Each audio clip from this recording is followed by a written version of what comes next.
আসসালামু আলাইকুম, কেমন আছেন সবাই? বিনুর বিশ্বে আপনাদের সবাইকে জানাই স্বাগত।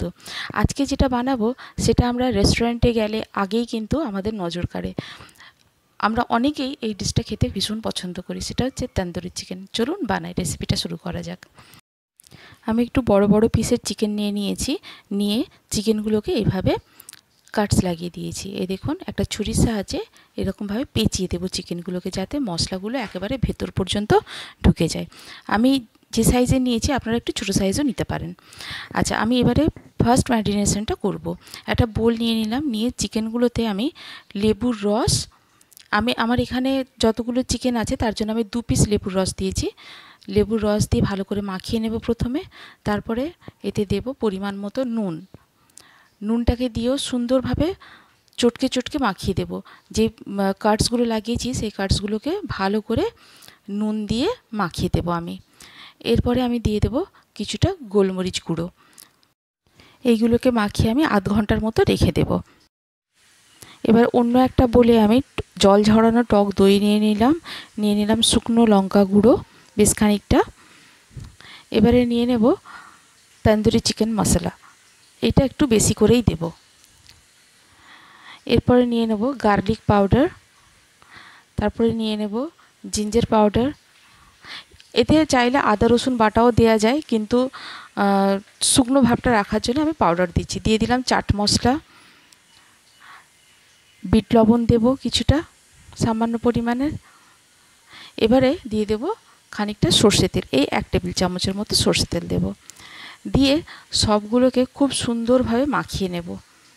এই যে দেখুন, ভীষণ সুন্দরভাবে মাখিয়ে। এবার কেউ যদি চায় এতে কাশ্মীরি রেড চিলিও দিতে পারেন।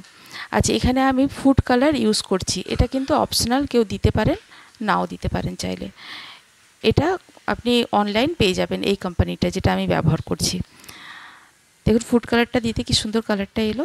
এবারে আমি প্রত্যেকটা চিকেনের পিস এতে এই মশলাটাতে দিয়ে ভালো করে মাখিয়ে নেব। একেবারে যে কাটসগুলো লাগিয়েছি সেই কাটসগুলোতে ভালো করে মশলাগুলো ঢুকিয়ে দেবো, যাতে একেবারে ভেতর পর্যন্ত মশলার টেস্টগুলো যায়। এই যে দেখুন, চটকে চটকে সুন্দরভাবে মাখিয়ে নেব এগুলোকে, প্রত্যেকটা পিসকে। এবারে দিয়ে দেবো এতে মোগলাই মিঠা আতর। মিঠা আতর অনেক কোম্পানিরই পাওয়া যায়, তবে মোগলাইটা নেবেন আপনারা। এরকম মোগলাই মিঠা আতর নাম লেখা থাকবে, সেটাই নেবেন। এর যে ফ্লেভারটা হয় ভীষণ সুন্দর হয় ফ্লেভারটা। এই আমি 5 থেকে 6 ড্রপস দিয়ে দিলাম। দিয়ে ভালো করে চিকেনগুলোকে আবার মাখিয়ে দেব। এই যে ভালো করে মাখিয়ে দেবো এগুলোকে দিয়ে। আমি অন্ততপক্ষে এটাকে 5 থেকে 6 ঘন্টা কভার করে এইভাবে রেখে দিতে হবে। কেউ কেউ যদি ওভারনাইট রাখতে চান রাখতে পারেন। আমি 6 ঘন্টার মতো রেখেছিলাম। এই যে দেখুন, এবারে 6 ঘন্টা হয়ে গেছে। চিকেনটা খুলে দেখি আমি। এই যে এইরকমভাবে হয়ে গেছে আমার রেডি চিকেনটা। এবারে চলুন তন্দুরটা বানানো যাক। আমাদের বাড়িতে তন্দুর থাকে না, তাই আমরা কড়াতে বানাতে পারি এটাতে। আমি এরকম ফ্রাইং প্যানটা নিয়েছি, নিয়ে তাতে সাদা তেল দিয়ে দিয়েছি, আর দিয়ে দিলাম 1 চামচ বাটার। যদি চান আপনারা পুরোটাই বাটারে করতে পারেন। আচ্ছা, এবারে খুব ভালো করে দেখবেন প্রসেসটা। আমি যে মশলাগুলো মাখিয়েছিলাম চিকেনের গায়ে, সেগুলো কিন্তু সবগুলো মুছে মুছে রেখে দেব। চিকেনের গায়ে যেন এতটুকু মশলা না থাকে, যদি থাকে সেগুলো কিন্তু পুড়ে গিয়ে কালো হয়ে যাবে। তাই পুরো মশলাটা আমি এই যে মুছে নিচ্ছি। মুছে নিয়ে শুধু চিকেনটা আমি তেলের ওপর দেব, একটুও মশলা থাকবে না ওতে। এই যে দিয়ে এবারে আমি তেলের ওপর এটাতে দিয়ে দেব। আচ্ছা, আঁচটা কিন্তু এখানে আমাদের মিডিয়াম টু লোয়ে থাকবে। হাই ফ্লেম দিলে কিন্তু পুড়ে যাবে, চিকেনটা সেদ্ধ হবে না। দিয়ে এইগুলোকে দিয়ে আমি এবারে কভার করে দেব। কভার করে আমি 5 মিনিটের মতো রাখবো এটাকে।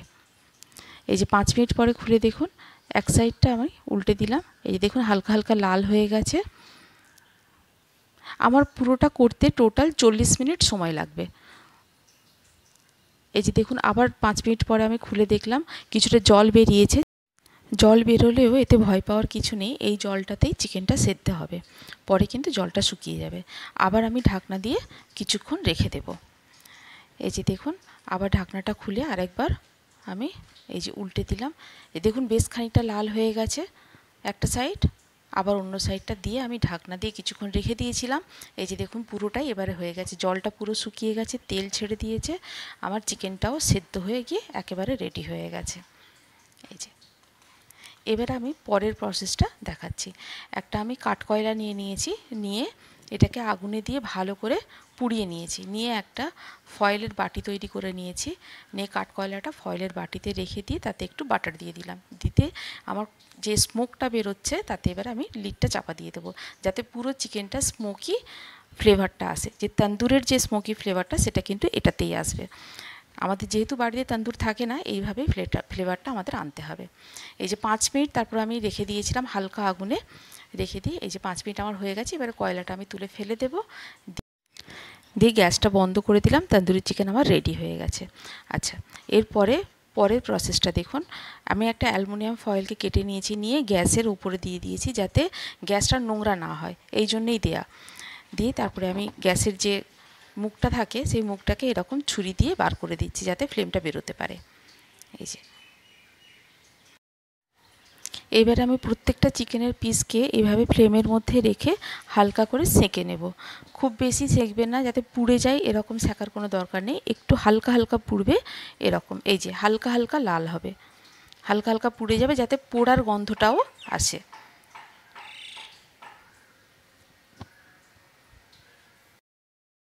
এই যে আমার পোড়ানোটা কমপ্লিট হয়ে গেল। এইভাবেই হবে, প্রত্যেকটা পিসকে আমি এইভাবে করে নেব। এবারে যে তেলটা বেরিয়েছে সেই তেলটার উপরে আমি যে ম্যারিনেশনটা ছিল আমার সেই মশলাগুলোকে সবগুলোকে আমি দিয়ে দেব, দিয়ে অল্প করে জল দিয়ে দেবো। জলের ধুয়ে বোলটা এই জলটুকু দেবো, অল্প করে জল দেবো যাতে মশলাটা ভালো করে সেদ্ধ হয়ে যায়।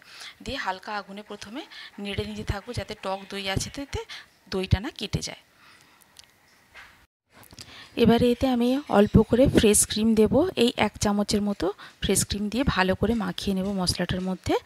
দিয়ে এবারে এক একটা করে চিকেনের পিস এতে ভালো করে কোট করে নেবো এই মশলাতে। তাহলে মশলার ফ্লেভারটাও এতে গেল, কিন্তু মশলাগুলো পুড়ে গেল না। চিকেনের সঙ্গে যখন মশলাগুলো যদি আমি দিয়ে দিতাম তখন ভাজার সময়, তাহলে মশলাগুলো পুড়ে চিকেন কিন্তু কালো হয়ে যেত আর তলা ধরে যেত। এই যে এইভাবে আমি প্রত্যেকটা চিকেনের পিসকে মশলার মধ্যে ভালো করে কোট করে নেব। হয়ে গেল আমার তন্দুরি চিকেন একদম রেডি। এবারে সার্ভ করে দেব আমি। সার্ভিং প্লেটে দেওয়ার পরে আমার যে মশলাগুলো কড়াতে ছিল সেই মশলাগুলোকে চিকেনের ওপরে দিয়ে চিকেনটাকে কভার করে দেবো, দিয়ে অল্প একটু তেলও দিয়ে দিলাম। এবার আমি পেঁয়াজ, কাঁচা লঙ্কা আর টক দইয়ের সঙ্গে সার্ভ করব। আজ তাহলে এই পর্যন্তই। ভালো থাকুন, সবাইকে ভালো রাখুন, আবার দেখা হবে।